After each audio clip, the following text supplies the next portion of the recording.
Hello दोस्तों, स्वागत है आपका रियोज बुक्स चैनल पर, जहां किताबें सिर्फ पढ़ी नहीं जाती बल्कि जी भी जाती है। आज हम लेकर आए हैं एक ऐसी शानदार किताब जिसने लाखों लोगों की जिंदगी बदली है। Develop self confidence and improve public speaking, जिसे लिखा है महान लेखक डेल कार्नेगी ने।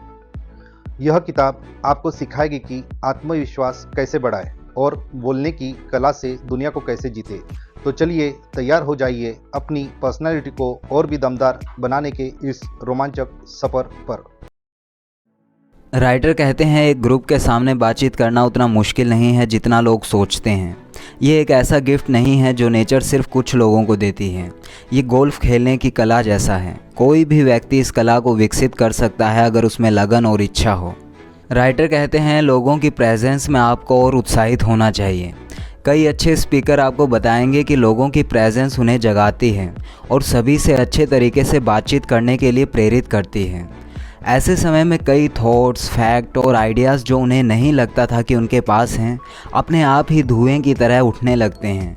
हेनरी वार्ड बीचर ने एक बार कहा था, आपको सिर्फ हाथ बढ़ाकर उन्हें पकड़ना होता है। ये एक्सपीरियंस आपके साथ भी होगा अगर आप इसकी प्रैक्टिस लगातार करते रहें। आप इसे जितना ज़रूरी महसूस करते हैं, ये उससे भी ज़्यादा ज़रूरी है। अगर एक इंस्ट्रक्टर आपके दिल और दिमाग में झांके और आपकी इच्छा की गहराई नापे, तो वो बता सकेगा कि आप कितनी तेज़ी से प्रोग्रेस करेंगे।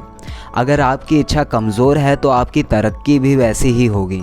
लेकिन अगर आप पूरी लगन और एनर्जी के साथ आगे बढ़ेंगे तो दुनिया की कोई भी ताकत आपको रोक नहीं पाएगी। ये सोचे कि पब्लिक में बातचीत करने से आपका कॉन्फिडेंस कितना बढ़ेगा, आपके कितने दोस्त बनेंगे, आपकी नेतृत्व क्षमता कितनी बढ़ेगी। ये कला आपको अपने करियर में तेज़ी से पहचान दिला सकती है।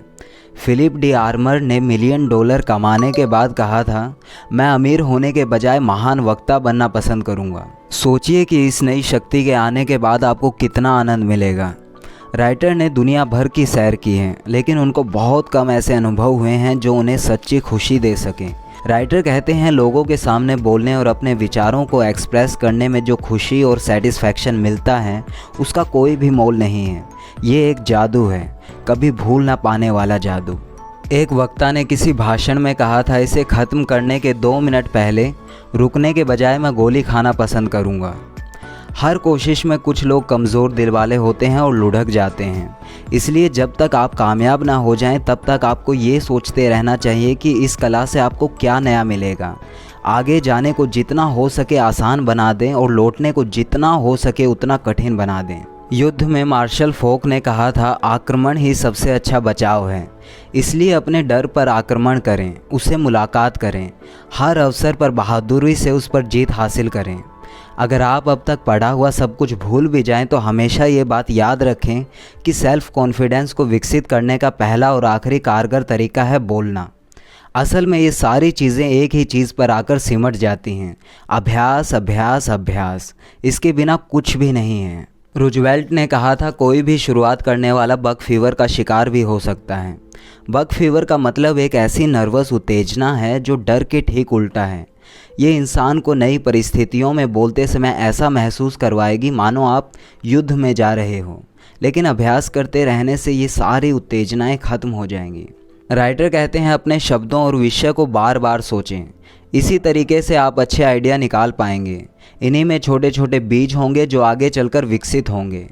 उदाहरण के लिए, अगर एक मिनिस्टर एक सच को अपने दिमाग में 6 महीने या 1 साल तक रख सकता है, तो उसे भाषण देने के लिए नए आइडिया अपने आप आएंगे और वे तेज़ी से बढ़ेंगे। जब आप किसी भाषण के लिए सामग्री जुटाने में लगे हों, हर उस चीज़ को लिख डालें जो आपके मन में आ रही हो। उन सारे आइडिया को लिख डालें जो उस विषय पर आ रहे हों। आइडिया को अपने मन में रखें और अपने दिमाग को नए आइडिया की खोज में लगाए रखें, मानो आपको कोई किताब ज़िंदगी में देखने की ज़रूरत भी ना पड़े। ये तरीका सबसे ज़्यादा असरदार है। इस तरीके से आप कई दिन गुजरने के बाद अपने आप को और बेहतर तरीके से पेश करेंगे। ये अपने दिमाग को ट्रेनिंग देने जैसा है।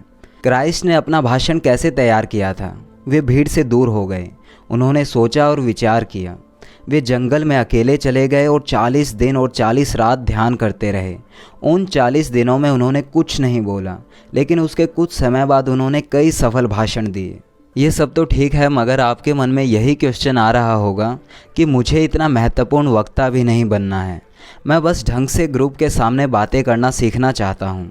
सही बात है, इस किताब का लक्ष्य ही आप जैसे लोगों की मदद करना है, पर आप अतीत के महत्वपूर्ण वक्ताओं के तरीकों से भी बहुत कुछ सीख सकते हैं। तैयारी करते समय लोगों का अध्ययन करें, उनकी शिकायतों और इच्छाओं के बारे में सोचें। ये आधी लड़ाई है, इसे ज़्यादा समझाया नहीं जा सकता, इसे महसूस किया जाता है। लूथर बरबैंक ने अपनी मृत्यु से ठीक पहले कहा था, मैंने कई बार 10 लाख पौधे पैदा किए हैं ताकि उनमें से कुछ अच्छे पौधे मुझे मिल सकें, और फिर बाकियों को मैंने नष्ट कर दिया।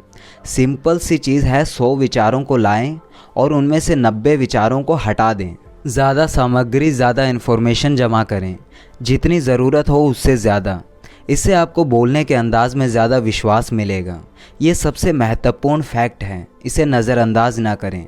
एडविन जेम्स कैटिल ने लगभग 3 करोड़ लोगों से बातचीत करी है। उन्होंने राइटर को बताया कि वे घर जाकर खुद को उन अच्छी चीज़ों के लिए जो उन्होंने नहीं कही, अपने आप को ही थप्पड़ मारते थे। उन्हें लगता था कि उनका प्रदर्शन कामयाब नहीं हुआ है, क्योंकि वे अपने लंबे अनुभव से जानते थे कि उनके भाषण अच्छे होते हैं, उनके पास दुनिया भर की सारी सामग्री है। राइटर कहते हैं, जब हम कोई नई चीज़ सीखना शुरू करते हैं तो हम लगातार तरक्की नहीं कर सकते। हम ये अचानक आने वाले झटकों से करते हैं। उसके बाद हम कुछ समय के लिए स्थिर रहते हैं और फिर अचानक से पीछे चले जाते हैं। मनोवैज्ञानिक इसे अच्छी तरह से जानते हैं और वे इसे सीखने की उभरती हुई लाइन कहते हैं। कमज़ोर अपनी हिम्मत हार जाते हैं, लेकिन जिसमें लगन होती है उन्हें पता होता है कि रातों रात बिना अपनी जानकारी के वे काफ़ी प्रोग्रेस कर चुके हैं। वे एक विमान की तरह धरती से उठ चुके हैं और उड़ने के लिए तैयार हैं। राइटर कहते हैं, काश मैं आपको एक हफ्ता हर दिन सुबह ये किताब खोलने को बोल सकूं, ताकि आपको ये शब्द याद रहें। अगर आप हर रोज़ अपने काम पर ध्यान देंगे तो परिणाम आपको मिलकर रहेगा। किसी सुबह आप अपने आप को अपनी पीढ़ी के सबसे कामयाब लोगों में पाओगे, चाहे आपका कोई भी लक्ष्य हो। राइटर ने कई जगह ये नोटिस किया है कि वो वक्ता नहीं जीतता जिसके पास सबसे अच्छा मटेरियल है, बल्कि वो जीतता है जिसके बोलने का अंदाज सबसे अच्छा है। लॉर्ड मोरली ने एक बार संदेह से कहा था, कौन कहता है, कैसे कहता है और क्या कहता है, और इन तीनों में तीसरी चीज़ सबसे कम मायने रखती है। जब आप इसकी सतह को कुरेदेंगे तो अंदर का सच चमकने लगेगा। अंत में राइटर आपको सिर्फ यही कहना चाहते हैं कि लोगों से पहली बार बातचीत करने पर आपको थोड़ा सा डर और शौक लगेगा। आप नर्वस भी हो सकते हैं, लेकिन अगर आप लगे रहेंगे तो आप ये शुरुआती डर खो बैठेंगे। शुरुआत के कुछ वाक्यों के बाद आपको अपने आप पर नियंत्रण आ जाएगा।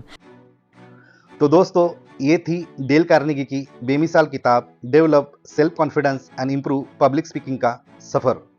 अगर आपको भी अपने आत्मविश्वास को ऊंचाइयों तक ले जाना है और पब्लिक स्पीकिंग में मास्टर बनना है तो इस किताब को ज़रूर पढ़िए। और हाँ, अगर आपको हमारा यह वीडियो पसंद आया हो तो लाइक करना बिल्कुल मत भूलिए। अपने दोस्तों के साथ शेयर कीजिए ताकि वे भी इस किताब से प्रेरित हो सके। और सबसे ज़रूरी, हमारे रियोज बुक्स चैनल को सब्सक्राइब कीजिए ताकि आपको हर नई किताब का जादू सबसे पहले मिल सके।